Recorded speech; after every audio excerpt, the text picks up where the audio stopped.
Righto guys, after much anticipation, we are finally here at the reveal and the walkthrough of the Soccer Mum car, where we turned this into this.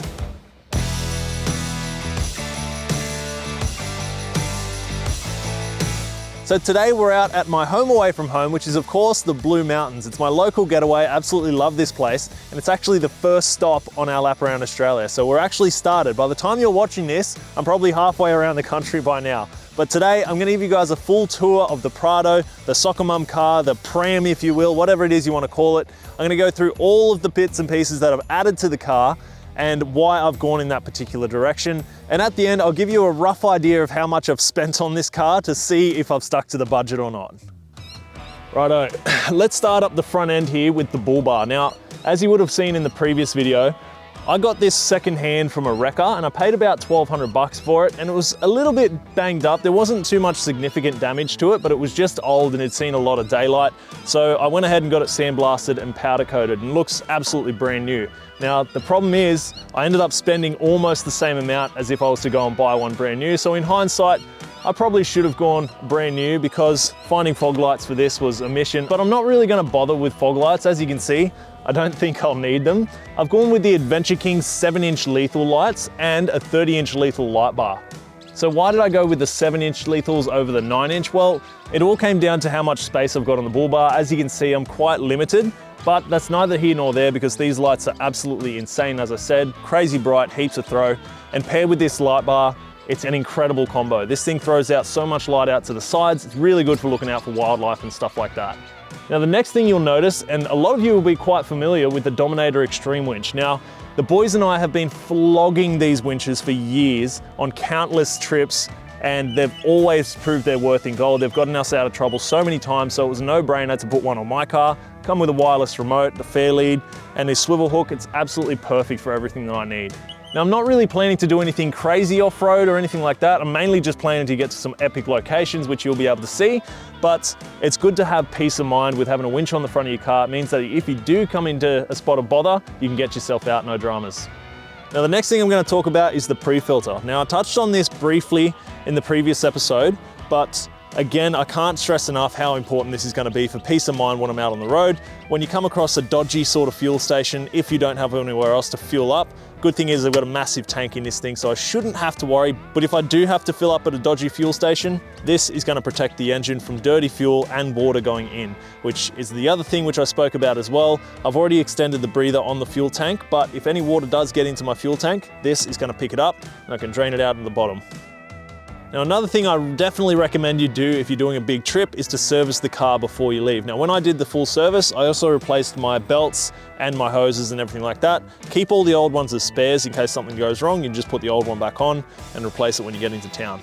I've also gone ahead and replaced the radiator because, as you saw in the previous video, it was a pretty significant leak there and they topped it up with something like a radiator stop leak or something like that. So better to be safe than sorry, and I went with a brand new radiator. Okay. Now moving on to the snorkel. Now, it's pretty self-explanatory, but I'll go through it again. The snorkel is so important when you're doing big river crossings like I'm planning to do up in the Cape. One, it puts the air intake way up high, so if you're in water this deep, it should be all good, but it also keeps clean air going into your engine from dirt and other stuff like that. It's a really good investment. You should definitely get one for your four-wheel drive.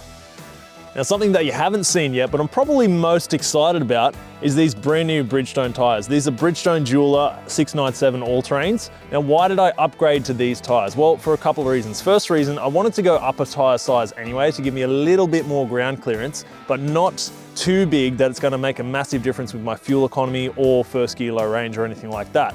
So these were a really good choice for that. I've gone up from 265 65s up to 265 70s on 17-inch rims.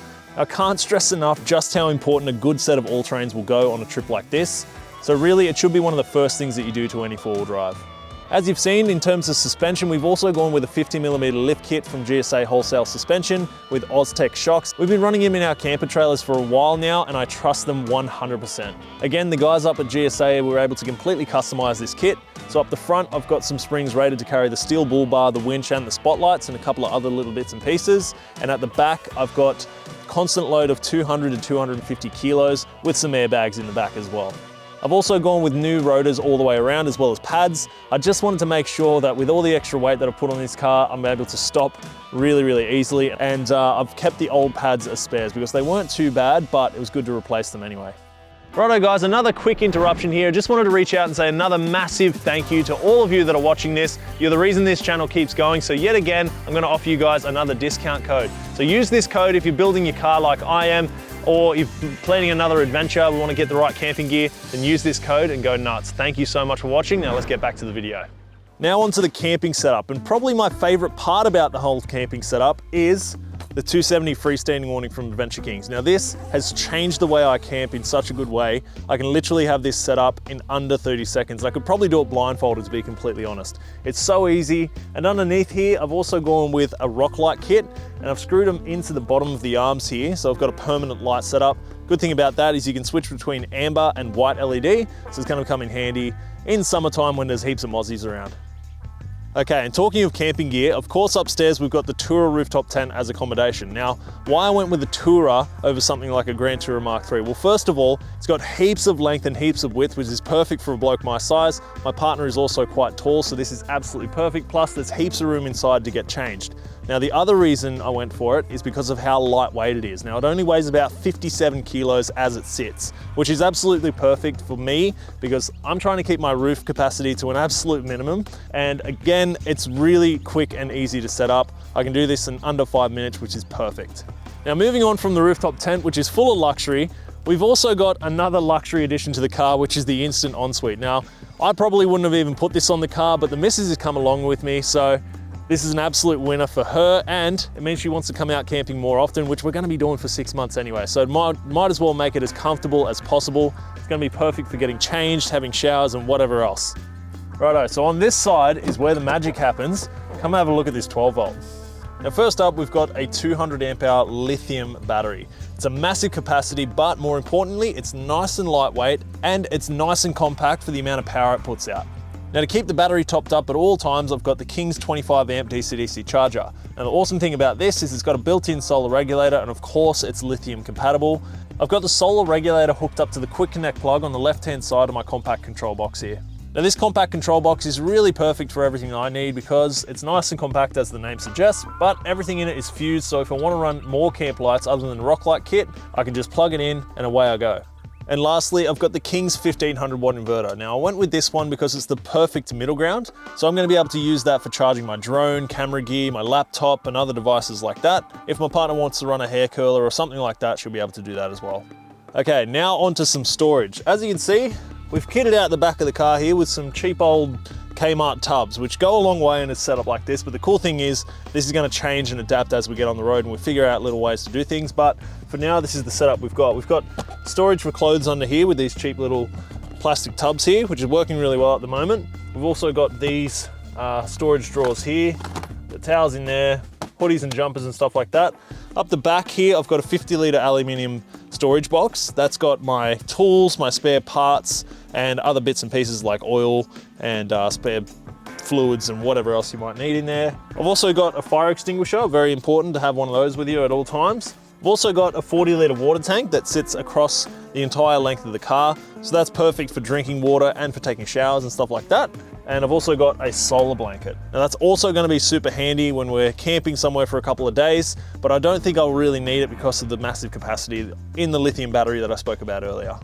And staying on the subject of storage, and probably the part that you've all been hanging out to see, is this rear setup. Now, if you can't half tell, I am stoked with how this turned out. This, not only it looks great, more importantly, it functions even better. We've got so much storage in here, we don't know what to do with it. That was one of the things I was a bit apprehensive about in a wagon, is utilizing as much space as possible. But these drawers have really allowed me to do that. As you can see, I've got the twin drawers down the bottom. We've replaced both the drawer tops with that. Originally, this had a built-in fridge slide, which is awesome if you've got just a normal chest fridge or something like that, but I didn't need that, so we replaced the whole top with a solid piece of timber with some marine carpet. And above that, we've got the 85-litre upright fridge. Now, I absolutely love this style of fridge now. I was a little bit, how you going about the upright fridge kind of idea, but I absolutely love it because it freed up a bunch of space at the back of the fridge, which is where I've got my 50-litre storage box that you saw earlier, but also So easy to get to. There's no mucking around with a fridge slide or anything like that. Really efficient. The battery doesn't even notice it. It's an absolutely awesome setup. And of course, on the right-hand side here, I've got a single drawer. Again, heaps and heaps of space. And on top of that, I've got a drawer table. This is also perfect for preparing food or just putting stuff out of the fridge onto here and then bring over to the table. It just makes life so much easier. It's also got little hooks on the end here for hanging a garbage bag or whatever you might need, and a bottle opener. Okay, so we're down to probably the most confronting part about any build, which is of course looking at your budget and how much you've spent on the car and seeing if you've actually stuck to your budget. Now, I set myself a budget of 25 grand, and that is including the cost of the car and all of the other accessories that I've added for it for a full lap around Australia. Now, before I get stuck into the figures, I want to give you guys full disclosure here and let you know that I've got a lot of really good contacts in the industry. So I was able to get a really, really good deal on a lot of the stuff that you're seeing on the car here. One of which is 4-wheel drive Supacentre. Obviously, I work there and they've sorted me out with this entire kit for a really, really, really good deal. Now, if you walked into a 4-wheel drive Supacentre store and you walked up to a salesperson and asked them for a quote, a combo quote that is, on all of the gear that Mitch has on his Prado, they would probably put you together a price somewhere, don't quote me on this, but somewhere in the $8,000 mark. Maybe a little bit more, maybe a little bit less, but it sounds like a lot of money, but considering the fact that I've got everything I need, including a lithium battery setup, a DC-DC charger, solar panels, storage drawers, rooftop tent, freestanding awning, absolutely everything involved, it's pretty bloody awesome considering that I've got everything I need for a full lap around Australia at such a low price. And to be completely honest with you guys, I'm pretty stoked that there's a company like 4-wheel drive Supacentre or Adventure Kings out there that cater to people that don't have a massive budget to splurge on, not just for a lap around Australia, but to actually get out and go camping. And the simple fact of the matter is, without 4-wheel drive Supacentre or Adventure Kings, a lot of people wouldn't be able to do a trip like this. Now, the next thing I want to touch on is Bridgestone. Now, these guys are absolute legends. I've been working with them for quite a few years, and they've actually come on as a sponsor. So I was able to get a really good deal on the tires and a wheel alignment and everything else.